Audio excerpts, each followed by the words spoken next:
Hello there. In this video we're going to discuss another operation that is commonly done with functions, and that is composition. So the composition of functions. In terms of representation, sometimes you may see this notation where you have a function inside another, or you may see it written using this circle notation. Both of them mean the same thing, so in this video we'll work through a few examples on how to calculate them and also discuss some subtle things that some people might get mixed up on with some particular functions and also how to evaluate them.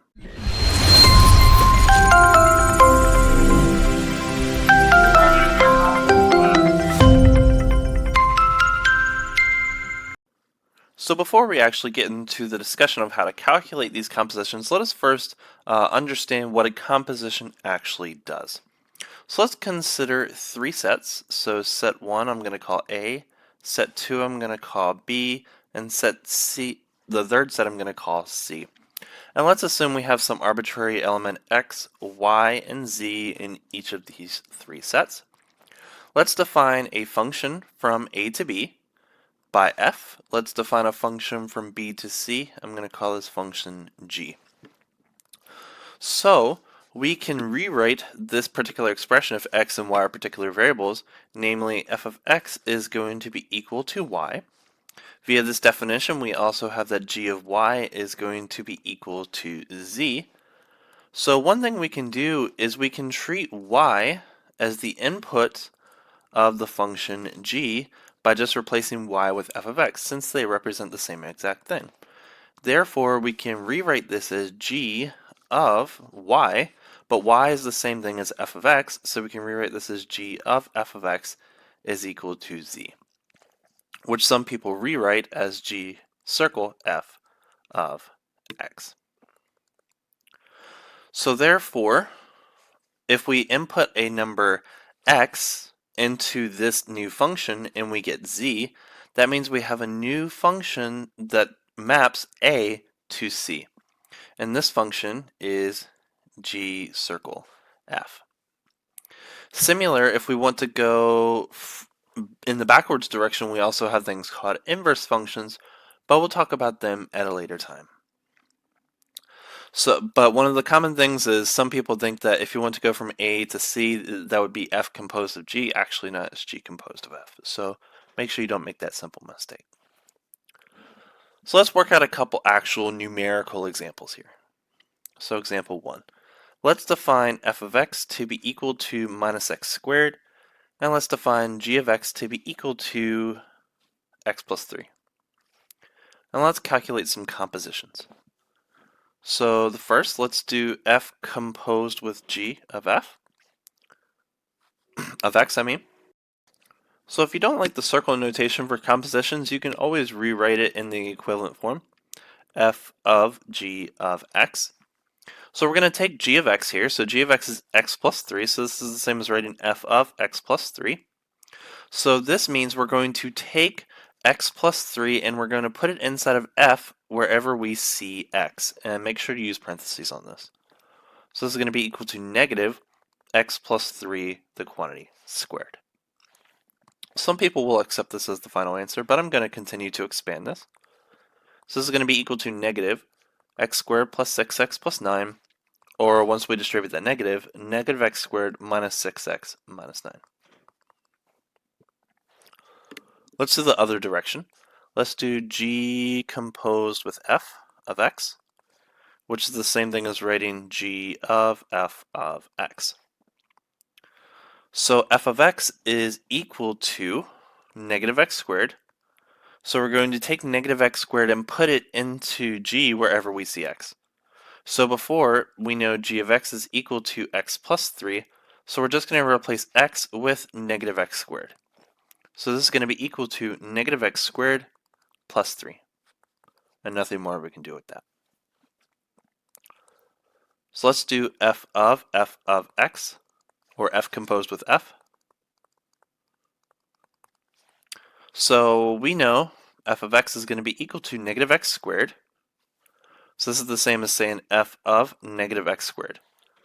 So we're going to take negative x squared and put it inside of this function f everywhere we see x. So we're just going to replace x with negative x squared. So this is going to be equal to negative x squared squared. So some people, again, might accept this as the final answer, but you can do more with this. So when you square negative, it becomes positive, and when you square a square, it becomes a fourth. So this is the same as negative x to the fourth. And let's do another variation. Say g composed with g of x, which is the same as g of x. So we know g of x is going to be x plus 3. So this is going to be g of x plus 3. So we're going to put x plus 3 into the function g everywhere we see x. So this is going to be equal to x plus 3, which is the same thing as saying x plus 6.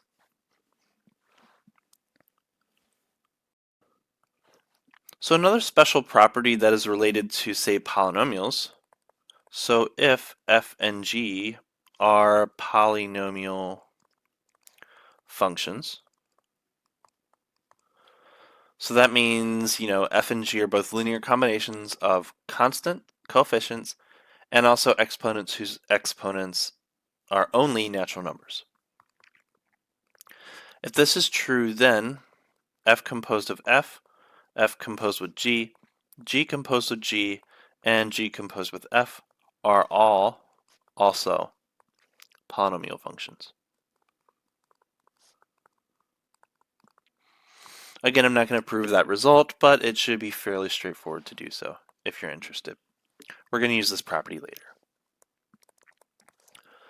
So another example, let's assume that f of x is equal to 1 over x. Some people may write this as x to the negative first. They mean the same exact thing, but we're going to focus on the first representation.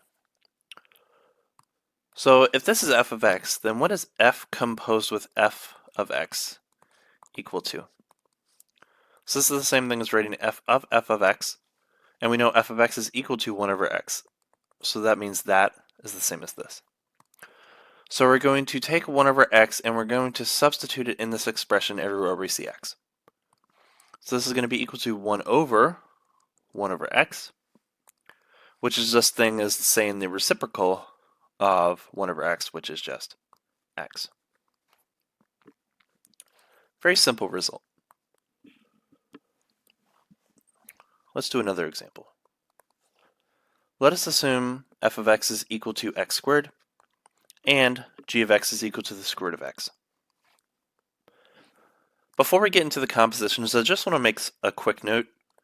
The domain of f is equal to r, and the domain of g is the right side of r. There are some properties that you should make note of.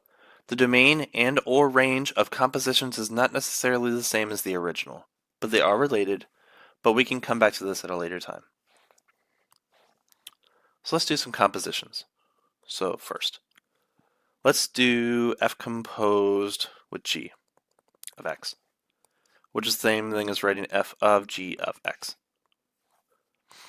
So this is going to be f of, so g of x is the square root of x, so we're going to put square root of x inside of f everywhere we see x.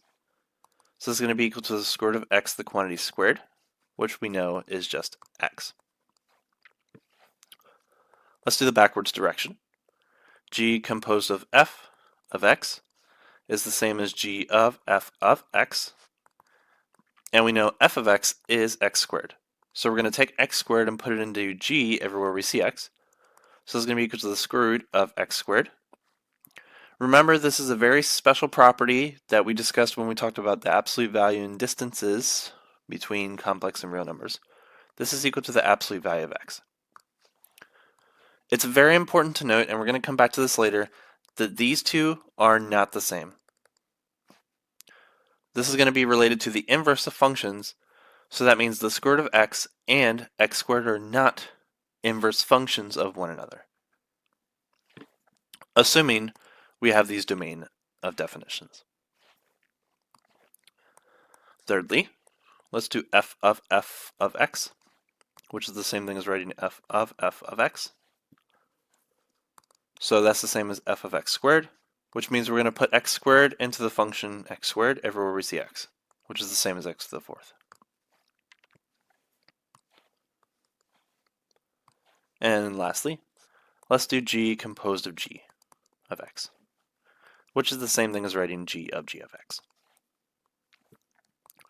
So g of x, as we know, is the square root of x. So we're going to put the square root of x function inside of the square root of x function everywhere we see x. This may look a little weird, so let's just write this using fractional exponents. And if you're not familiar with this already, we'll come back to this at a later time. So this is the same as x to the 1/2 raised to the 1/2, which is the same as x to the 1/4, or the fourth root of x. Again, these are not the same things or inverses of one another, but they do share an intimate connection that we'll get back to at a later time. Anyway, I hope this video was able to introduce you to some basic ideas of compositions of functions, namely things such as f composed of g of x, which is the same as f of g of x. Hope you enjoyed.